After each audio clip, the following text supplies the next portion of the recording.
ಶ್ರೀಮಂತ ಗ್ರಾಮ ಪಂಚಾಯಿತಿಯಲ್ಲಿ ಶೌಚಾಲಯಗಳೇ ಇಲ್ಲ.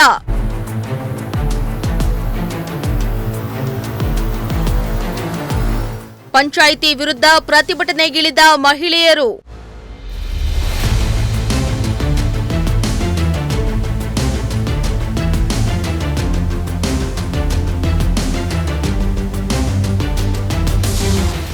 ಕರ್ನಾಟಕ ಶ್ರೀಮಂತ ಗ್ರಾಮ ಪಂಚಾಯಿತಿ ಎಂದೇ ಖ್ಯಾತಿ ಪಡೆದಿರುವ ದೇವನಹಳ್ಳಿಯ ಅಣ್ಣೇಶ್ವರ ಗ್ರಾಮ ಪಂಚಾಯಿತಿಯಲ್ಲಿ ದಲಿತರಿಗೆ ನೆರವಿಲ್ಲದಂತಾಗಿದೆ. ಹೌದು, ಈ ಗ್ರಾಮ ಪಂಚಾಯಿತಿಯ ವ್ಯಾಪ್ತಿಯಲ್ಲಿ ವಾಸಿಸುವ ಬಡವರು ದಲಿತರಿಗೆ ನಿವೇಶನ ಹಾಗೂ ಮೂಲಭೂತ ಸೌಕರ್ಯಗಳಿಲ್ಲದೆ ನಿವಾಸಿಗಳು ಪರದಾಡ್ತಾ ಇದ್ದು ಶೌಚಾಲಯಗಳು ಇಲ್ಲದೆ ಮಹಿಳೆಯರು ತೊಂದರೆ ಅನುಭವಿಸುವಂತಾಗಿದೆ. ಹೀಗಾಗಿ ರೊಚ್ಚಿಗೆದ್ದ ಮಹಿಳೆಯರು ಗ್ರಾಮ ಪಂಚಾಯಿತಿ ವಿರುದ್ಧ ಪ್ರತಿಭಟನೆ ನಡೆಸಿ ಆಕ್ರೋಶ ಹೊರಹಾಕಿದ್ದಾರೆ.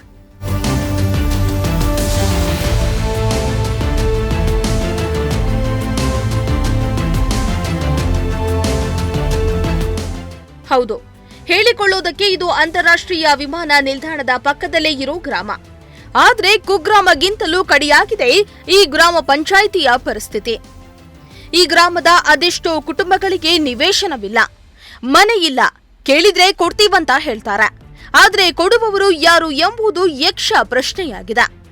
ಗ್ರಾಮ ಪಂಚಾಯಿತಿ ವ್ಯಾಪ್ತಿಯಲ್ಲಿರೋ ಬಡವರು ದಲಿತರಿಗೆ ಮೂಲಭೂತ ಸೌಕರ್ಯಗಳಿಲ್ಲದೆ ಜನರು ಒದ್ದಾಡ್ತಿದ್ದಾರೆ. ಆದರೆ ಹೊಟ್ಟೆಗೆ ಇಟ್ಟಿಲ್ಲ, ಜುಟ್ಟಿಗೆ ಮಲ್ಲಿಗೆ ಹೂ ಅನ್ನೋ ರೀತಿ ಗ್ರಾಮ ಪಂಚಾಯಿತಿ ಆಡಳಿತಕ್ಕೆ ಮಾತ್ರ ಭವ್ಯ ಬಂಗಲೆ ನಿರ್ಮಾಣವಾಗ್ತಾ ಇದೆ.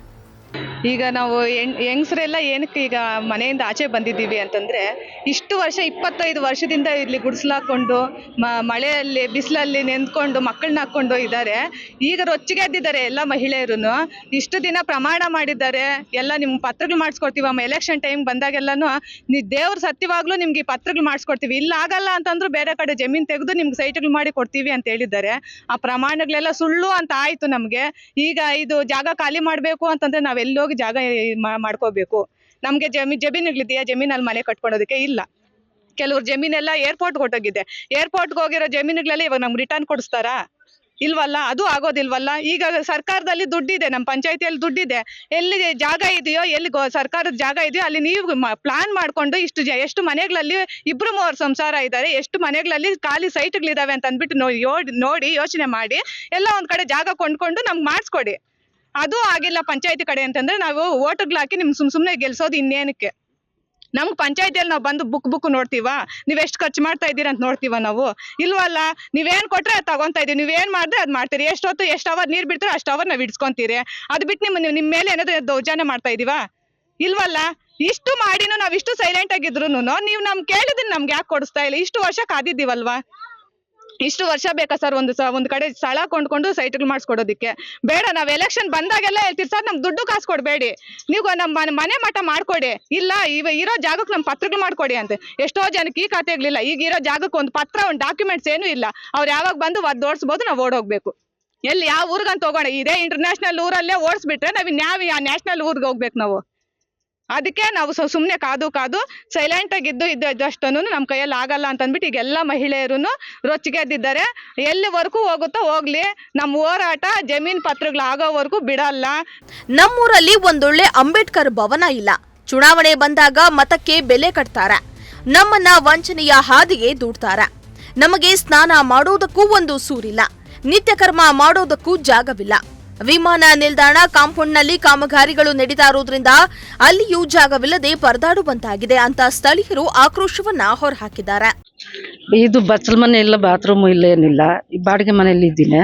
11,000 ಪೇಮೆಂಟ್ ದುಡಿತೀನಿ, 5,000 ಬಾಡಿಗೆ ಕಟ್ತೀನಿ. ಜೀವನ ಹೆಂಗ್ ಮಾಡ್ಲಿ ನಾನು? ಬಾತ್ರೂಮ್ ಇಲ್ಲ, ಇದೇ ಮನೆ. ಏನ್ ಮಾಡ್ಬೇಕು ನಾವು? ಏನು ಮಾಡ್ತೇವೆ? ನಾನು ಆಗ್ಲೇ 15 ವರ್ಷದಿಂದ ಇದ್ದೀನಿ, ಬಾಡಿಗೆ ಮನೆಯಲ್ಲೇ ಇದ್ದೀನಿ. ಅಲ್ಲ, ಪಂಚಾಯತಿಯಿಂದ ಮೂಲಭೂತ ಸೌಕರ್ಯಗಳು ಕೊಡ್ಬೇಕು. ಅದೇ ಸರ್ ಹೇಳ್ತಾವ್ರೆ ಕೊಡ್ತೀರಿ, ಆಮೇಲೆ ಇಲ್ಲ. ಏನ್ ಮಾಡಿ ಅವ್ರದವ್ರು ನೋಡ್ಕೊಂತಾವ್ರೆ ಅಷ್ಟೇ. 15 ವರ್ಷದಿಂದ ಇದ್ದೀನಿ.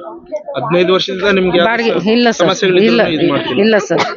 ಮತ್ತೆ ಬರಲ್ಲ ಈ ಕಡೆ, ಯಾರೇನಾದ್ರೂ ಆಗ್ಬೋದು. ಇಲ್ಲಿ ಬರಲ್ಲ, ಏನಕ್ಕೂ ಬರಲ್ಲ ಸರ್. ಸೈಟ್ಗಳು ಅಂತ ಕೊಟ್ಟವ್ರ ಆ ಕಡೆ ನೋಡಿ ಸರ್, ಯಾವ ಸೈಟ್ಗೆ ಯಾರು ಏನ್ ಮಾಡ್ಕೊಟ್ಟಾರ ನೋಡಿ. ಗ್ರಾಂಟ್ ಕೊಡಲ್ಲ, ಯಾವ್ದು ಕೊಡಲ್ಲ, ಗ್ರಾಂಟ್ ಕೊಡಲ್ಲ, ಪತ್ರಗಳು ಯಾವ ಕೊಟ್ಟಿಲ್ಲ. ಬಡವ್ರು ಬದುಕಂದ್ರೆ ಹೆಂಗ್ ಸರ್ ಬದುಕ್ತಾರೆ? ಇಲ್ಲಿ ಎಲ್ಲ ಸಣ್ಣ ಮಕ್ಳು ಹಾಕೊಂಡು ಈ ಜಾಗದಲ್ಲಿ ಹೆಂಗಿರ್ಬೇಕು? ಯಾರಿಗಾದ್ರೂ ಹೆಚ್ಚು ಕಮ್ಮಿ ಆದ್ರೆ ಯಾರು ಆತಾರೆ ಸರ್ ಎಲ್ಲರಿಗೂ. ಅಲ್ಲಿಗೆ ಮಾಡ್ತೀವಿ, ನಾವಿಲ್ಲಿ ಮಾಡ್ತೀವಿ, ಅಲ್ಲಿ ಸೈಡ್ ಕೊಡ್ತೀವಿ, ನಿಮ್ಗೇನೋ ಮಾಡ್ತೀರಿ, ನಮ್ಗೊಂದು ರೂಪಾಯಿ ಇಲ್ಲ ಅಂತ ಹೇಳ್ತಾರೆ. ಆಮೇಲೆ ಕೇಳಿದ್ರೆ ನಾವು ಓಟ್ ಕಾಸು ಕೊಟ್ಟಿದ್ದೀರಲ್ಲ, ನೀವೇನಕ್ಕೆ ಮಾಡಕ್ ಆಗ್ತಾಯ ಅಂತ ಕೇಳ್ತಾರೆ. ನಾವು ಪಂಚಾಯತ್ ಹೋಗಿ ಕೇಳಕ್ಕೂ ನಮ್ಗೆ ಅಷ್ಟು ಇದಿಲ್ಲ. ಏನಿದ್ರು ನಿಮ್ದು ಏನಾಯ್ತು, ನಿಮ್ ಮನೆಯಲ್ಲೆಲ್ಲ ಹಸುಗಳವೆಲ್ಲ ಮೇಸ್ತಿರಲ್ಲ, ಕೇಳಲಿಕ್ಕಾಗಲ್ಲ, ನೀವೇನು ಮಾಡಲ್ಲ ಅಂತ ಕೇಳ್ತಾರೆ. ನಮ್ ಪಂಚಾಯತಿನಿಂದ 1 ರೂಪಾಯಿ ಅನುಕೂಲ ಇಲ್ಲ ಸರ್. ರೋಡ್ಗಳು ಕೋಟಿಗಳು ಬಿಲ್ ಮಾಡ್ತಾರೆ. ಪಕ್ಕದಾಗ ಪಂಚಾಯತ್ ಇದ್ಕೊಂಡು ಪಂಚಾಯತ್ಗೆ ಏನ್ ಬೇಕೋ ಅವ್ರ ಅನುಕೂಲ ಅವ್ರು ನೋಡ್ಕೊಂತಾರೆ. ಅವ್ರಿಂದ ನಮ್ಗೆ 1 ರೂಪಾಯಿ ಯಾವ ಉಪಯೋಗ ಇಲ್ಲ ಸರ್. ನಮ್ ಪ್ರಾಬ್ಲಮ್ ಅವ್ರ ಪ್ರಾಬ್ಲಮ್ ಹೇಳ್ತಾರೆ, ನಮ್ ಪ್ರಾಬ್ಲಮ್ ಅವ್ರ ಅರ್ಥ ಮಾಡ್ಕೊಳಲ್ಲ. ನಮ್ಗೆ ಏನು ಅವ್ರಿಂದ ಉಪಯೋಗ ಇಲ್ಲ, ಅವ್ರಿಂದ ನಮ್ಗೆ 1 ರೂಪಾಯಿ ಪ್ರಾಫಿಟ್ ಇಲ್ಲ. ಓಕೆ ಈಗ ನಿಮ್ಮ ಪಂಚಾಯತಿ ಶ್ರೀಮಂತ ಪಂಚಾಯತಿ ಅಂತ ಕರೀತಾರೆ. ಹೌದು ಸರ್.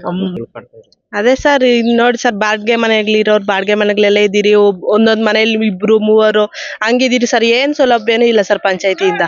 ಪಂಚಾಯತಿಯಿಂದ ಸುಮಾರು ದುಡ್ಡು ಕೊಳಿತಾರೆ. ಅದೇ ಸರ್, ಗೊತ್ತಿಲ್ಲ ಸರ್, ಏನ್ ಅವ್ರು ದೊಡ್ಡವ್ರಾಗ್ತಾ ಇದಾರೆ ಹೊರತು ಬಡವ್ರಿಗೆ ಮಾತ್ರ ಏನು ಮಾಡ್ತಾ ಇಲ್ಲ ಸರ್. ಇರೋಕ್ಕೊಂದ್ ಮನೆ ಇದ್ರೆ ಅಲ್ಲ ಅಷ್ಟೇ ಸಾಕಲ್ಲ ಸರ್. ಕೂಲಿ ಮಾಡ್ಕೊಂಡು ತಿಂತಿರೋ ಏನೋ ಸರ್, ಮನೆ ಇದ್ರೆ ಅದೊಂದು ಅಷ್ಟೇ ಅಲ್ಲ ಸರ್. ಸುಮಾರು 20-25 ವರ್ಷಗಳಾದ್ರೂ ಪಂಚಾಯಿತಿಯಿಂದ ಅನುದಾನ ಮತ್ತು ಮನೆ ನಿವೇಶನಗಳು ಇಲ್ಲ. ಚೆನ್ನಾಗಿರೋ ರಸ್ತೆಗಳನ್ನ ಹಾಳು ಮಾಡೋದೇ ಮತ್ತೆ ಬಿಲ್ ಮಾಡ್ಕೊಳ್ಳೋದು ಈ ಪಂಚಾಯಿತಿಯ ಕೆಲಸವಾಗ್ಬಿಟ್ಟಿದೆ. ಹಲವು ವರ್ಷಗಳು ಕಳೆದ್ರೂ ದಲಿತ ಕಾಲೋನಿಗಳಿಗೆ ಶೌಚಾಲಯ ಭಾಗ್ಯವಿಲ್ಲ.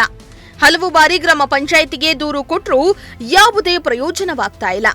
ಹೀಗಾಗಿ ಅಣ್ಣೇಶ್ವರ ಗ್ರಾಮ ಪಂಚಾಯಿತಿ ವಿರುದ್ಧ ಗ್ರಾಮಸ್ಥರು ಹಿಡಿಶಾಪ ಹಾಕ್ತಿದ್ದಾರೆ.